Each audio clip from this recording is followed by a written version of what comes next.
Hello everyone, I'm Hugo. And I am Jake. And this is the Qur'an Reloaded. Featuring the Qur'an Yeah. of Islam fame. Qur'an, it's from the Middle East and... Actually the Qur'an had a bit part in Nothing. This is the only thing it's been in. It's a flash in the pan book. It's like got nothing. The Bible is all over the place. The Bible has parts in this. This has nothing. It's the Brendan Fraser of holy books. Brendan Fraser had a good run. He had two good mummy movies, and he had he got to make out with Rachel Weisz in those mummy movies. So I don't think that doesn't count as another win. It's whatever. Anyway, today we're back. Of course, we're still in the second surah, and we're going to be reading from verse 174. In this episode, we're going to stop hating on the Jews for a while, or at least the Quran is. I'm free to hate whoever I want, including the Semites. Semites. But yeah, today we're beginning in verse 174, and it's a lot of rules and stuff. Those who conceal what God revealed in the book and exchange it for a small price, those swallow nothing but fire into their bellies, and God will not speak to them on the day of resurrection, nor will he purify them, and they will have a painful punishment. I like that God's punishment for this is not only making them eat fire, but then he gives them the silent treatment, which I think hurts a little bit more. Apparently God is not a fan of those who swallow. It's weird. Seems counterintuitive, doesn't it? He thinks it's icky. It is icky, but that's why it's great. He doesn't like pineapple, so he knows how it is. It is they who exchange guidance for error and forgiveness for punishment, but why do they insist on the fire? They don't. You did that. I don't think they do. You could have made hell anything. You could have made it just 24 hours a day, 7 days a week, Teletubbies reruns. And then it wouldn't be them insisting on fire anyways, and you'd be like, no, Teletubbies. You'd just say they insisted on Teletubbies. Like, no one's like, oh, could you please light me on fire for eternity? This is your fault. God damn it, Allah. Is that redundant? That is because God has revealed the book in truth, and those who differ about the book are in deep discord. They love the word truth, but don't care to elaborate. Righteousness does not consist of turning your face towards the east or the west, but righteous is he who believes in God, and the last day, and the angels, and the scripture, and the prophets, who gives money, though dear, to near relatives and orphans, and the needy and the homeless, and the beggars, and for the freeing of slaves. Okay, one second. Right before... By the way, this isn't a period, this is a semicolon. Fucking just decide the list you want to do, and just do comma, forget the and... Do your run-on sentence, then period, and then you can start another one. This is literary garbage. I don't think the person who wrote this was concerned with it being translated to English and how the grammar was. I think they were concerned about their goat herd. Yeah, maybe this person should have written from left to right instead of from right to left, like a real American. Those who perform prayers and pay the obligatory charity. If in fairness, it's still charity, but if it's obligatory, I think it loses some of the punch of charity. That's a charity tax. Yeah, just saying. And fulfill their promise when they promise, and patiently persevere in the face of persecution, hardship, and in times of conflict. These are the sincere. These are the pious. So basically they're saying, hey, rituals and stuff like that, they're cool, but you know what's really great? Obeying God. And like I said in the last episode, that's pretty much the crux of Islam. Obey Allah. The end. I could have written this way shorter and the series wouldn't be around. Hey, welcome to the Quran Reloaded. Obey Allah. The end. That's stupid. End credits.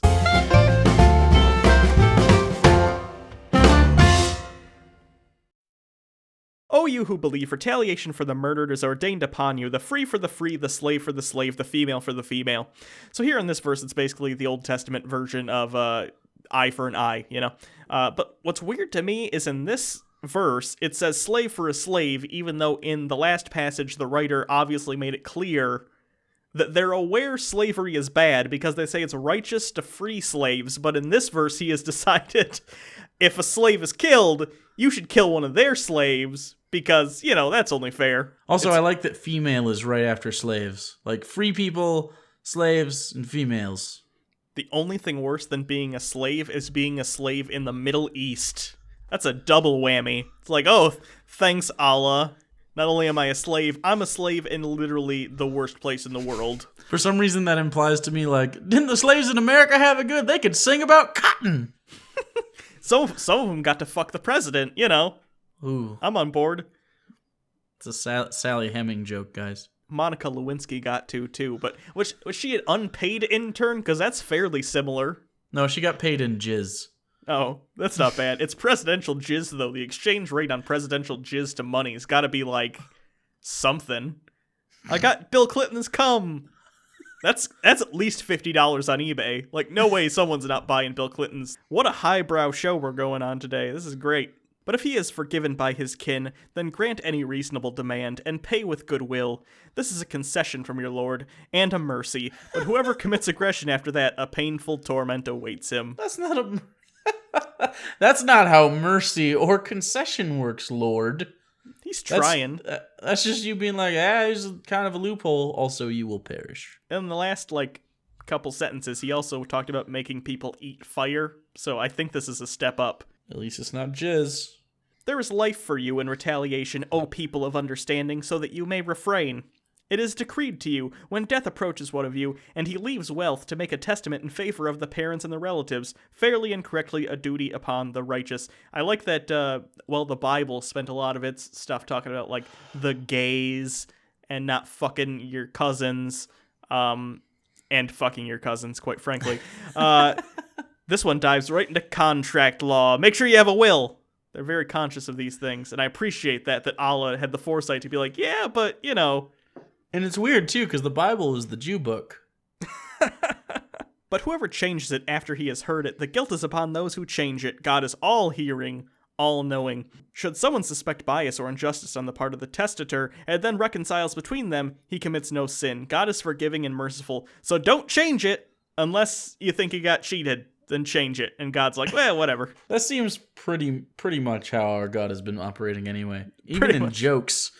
So I'm like, I wasn't really paying attention. You know, It's fine. Do the thing I'm telling you to do unless you don't really feel it, and then just say I told you to do the different thing. It's fine. Yeah, it's kind of like when you're busy, you had a rough day, maybe you're doing dishes, and you're just trying to get through the shit, and then maybe there's kids, and then one of the kids comes up, and they're like, blah, blah, blah, blah, blah, someone did something to me, and you're like, just go just handle it. Go away, handle it, and then you take a shot of whiskey and try to drown it out, but it doesn't work. If I gave a shit about kids, I'd be concerned that you're in charge of them sometimes. I'm out of whiskey. You're the adult in situations now, which scares me. Nah, it's good. It's fine. I've known you long enough that the fact that there are children out there who look at you and go, oh, that's the adult. He knows what he's doing. That's scary. Yeah. There's 3 of them, and it's like we have an extra. It's fine. Yeah, that's why. If 66% of them live, that sounds awesome, right? That sounds great. way better than 2 out of 3. Yeah, that's a better rate than most of history. You're doing a good job. On average, you're doing way better than people 100 years ago. I know, right? Get your shit together, people on the Oregon Trail. My kid never got dysentery. Checkmate. Actually, all of them puked yesterday. All of them. All of them? Okay, well, yeah, every one of them. They got into your child ignoring whiskey. O you who believe, fasting is prescribed for you as it was prescribed for those before you, that you may become righteous. If you don't know, Ramadan, during Ramadan and whatnot, they do fasting. Sure. And actually, it used to be, I think, 3 days a month. If you were Muslim, you were supposed to do it. I don't know if some people probably still do that, but, it's not necessarily common. Do you know why? Fun fact. Food is delicious. Yeah. God is not as delicious as food. For a specified number of days, but whoever among you is sick or on a journey, then a number of other days. And what they're saying here is basically if you're sick or if you're going somewhere on a long journey, you don't have to do the fasting then, just do it later. So make up for the fasting later, which makes me think the fasting isn't that important in the first place if I could just move it around whenever I want. Okay, but you have to define journey. What does journey mean? Am I going to a journey if I need to I don't know, fill a prescription? I guarantee there was one lazy fat Muslim at one point who was like, I'm supposed to fast today, but I do have to go to the kitchen to get food. It's a journey, especially if he crawls. Because his amigo's out of charge. He can't crawl, he has to roll himself in there. Like Willy Wonka, like Violet when she got turned into a blueberry. Do you think those old people who all shared a bed together, you think, because they were married, you know, it was two different... they swung. I was just going to say, like, are no, they swung. Oh, okay, yeah. Just checking. Obviously. I mean, at worst, you're getting foot jobs. Old foot jobs. Yeah, but they don't ever walk, so it's not like they're calloused. They'd have that old, thin skin on them. It'd feel like a hand. Honestly. Nothing's touching you anyway. Also, you got so much bush going on because you're old and wrinkly and feeble and you can't get up to... Also, like, I'm a young man. Shaving is still, like, it's an event for me. Like, if I gotta shave my balls, like, that's... you gotta, like, stretch out, do cals beforehand, hydrate, then go in, do your thing. Like, yeah. So, they can't really tell the difference. Does anyone who's still listening, if there are any, remember when this show used to be about the Qur'an? I don't. And one more thing. You want a foot job, especially if they're not walking from their old wrinkly skin, way more than a blowjob, because those mouths were all dry and they have that weird crusty white shit on the outside. Maybe that's where the crusty white shit came from. You don't know. For those who are able, a ransom of feeding a needy person, but whoever volunteers goodness, it is better for him, but to fast is best for you. If you only knew... Why do you end a sentence with you only knew after telling me what I should only know? I know now. Like, if you had said, if you only knew, and then said the thing, that would kind of make sense. But you just told me the thing. Ramadan is the month in which the Qur'an was revealed. I'd like a book that talks about the book in the book. Boom. Guidance for humanity and clear portents of guidance and the criterion. Whoever of you witnesses the month shall fast it, but whoever is sick or on a journey, than a number of other days. God desires ease for you and does not desire hardship for you. He doesn't desire hardship for you, but you know that thing that you do every day to make sure you live, like, and have energy? Stop doing that sometimes. Also, here's a desert. Also, here's religious strife. Also, here's those ugly sandals. Do so that you may complete the number and celebrate God for having guided you, so that you may be thankful. Thanks, God, I didn't like eating anyways, and honestly, I needed an excuse for my anorexia. Ramadan's probably anorexic Muslims' favorite month. How do bulimics treat it? They just dry heave onto a prayer rug.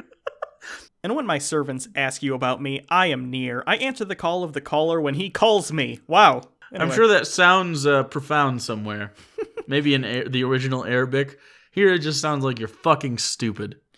So let them answer me and have faith in me that they may be rightly guided. Permitted for you is intercourse with your wives on the night of the fast. They are a garment for you and you are a garment for them. Hold on, wait. You were wearing each other? It's, again, it makes more sense in the original Arabic. Basically, they're saying, nothing comes between you and your clothes. Nothing comes between you and your wife when you're fucking. This is explicitly said because apparently there used to be some debate about whether or not during Ramadan you could fuck, basically. And this was like, nah, go for it. Get all naked. But I don't know why, because not eating all day and then going right into ravenous fuck session, someone's passing out. Let's be real. Like, that's pretty one-sided fuck session. That's just a old Arabic man writhing on top of a woman that doesn't really want it. Or in the case of Muhammad, a 9-year-old. Many fucked up jokes. I know. I got you to laugh at a child rape joke, though, so there you go. It's not really rape if she wants it. For all we know, maybe Muhammad's 9-year-old wife was just a crazy, horny child. We don't know. It's all right. No one made it this far into the episode anyway. They bailed out at presidential cum, so they're definitely not here. I like the idea of you and me reading this to the internet with no one ever listening. Just the ramblings of two fucking crazy people. Sorry, this is going to be, like, if the internet survives long enough, this is going to be important for archaeologists in the future. My ideal situation is that, like, 20,000 years from now, if somehow humans still exist in some higher evolved state, anthropologists of the time will have lost all copies of different holy books like the Qur'an, and the only And all copy, they got is us? all they got is us. So they got to actually, they're trying to learn actual things about Islam and what it was, and they got to keep trudging listening through to our shit. And most of it's referential, so now they're looking up, who the fuck was Bill Clinton? And why is a jizz joke about him funny? And then the answer is Monica Lewinsky. God knows that you used to betray yourselves, but he turned to you and pardoned you. So approach them now and seek what God has ordained for you, and eat and drink until the white streak of dawn can be distinguished from the black streak. Then night and day? Yeah, then complete the fast until nightfall, but do not approach them while you are in the retreat of the mosques. These are the limits of God, so do not come near them. God thus clarifies his revelations to the people that they may attain piety. That section, if you didn't get it, it's explaining how you should fast and when, and they're basically saying it should be from sunup to sundown, because there used to be confusion. There were debates basically about what if is it a sleep thing? What if I come home and take a nap? Does it reset? Like, what if I wake up in the middle of the night and I'm hungry? Can I eat it because it's night, or because I woke up already from my sleep? Can I not? And this just clarifies, no, sun up, sundown has nothing to do with your sleep, and fuck your wives all you want. Is it in bad taste for me to invest in and open a buffet that strictly serves Middle Eastern cuisine and then run a special half price during Ramadan? Thanks for watching, everyone. Next time we come back, I think we'll be doing another reaction video. I don't know. You'd think I'd know this, but I don't. We'll see what happens. I don't know. You can always follow us on Twitter at Bible Reloaded. You can follow Hugo at Hugo Reloaded, and you could also subscribe to the channel. And for some reason, I promise this is not representative. There's probably a payoff somewhere in there, but I couldn't, for the life of me, I couldn't tell you what that would be. You can also donate to our Patreon campaign. We do a once-a-month patron-only hangout. That's a lot of fun. And during this episode, if my audio has been weird at all, like it sounds like it's coming out of just one of the channels of your headphones, something's wrong with my microphone. I apologize. I'm planning on getting a new one. Don't worry about it. You're terrible. I know. I blame you for everything. So do I. Even stuff that's not your fault. Oh, yeah. Holocaust. Heroes Season 4. Oh, see, I went straight to Holocaust. You went to Heroes Season 4. Maybe I'm harder on myself than you are. So thanks, everyone. Until next time, I'm Hugo. I'm Jake. And this was something. I don't know what this was, but I didn't like it. Our magnum opus. This is our Mr. Holland's opus. What was his name? Richard Dreyfuss? Richard Dreyfuss. That mustache looks like that's the part of him that's named Dreyfuss.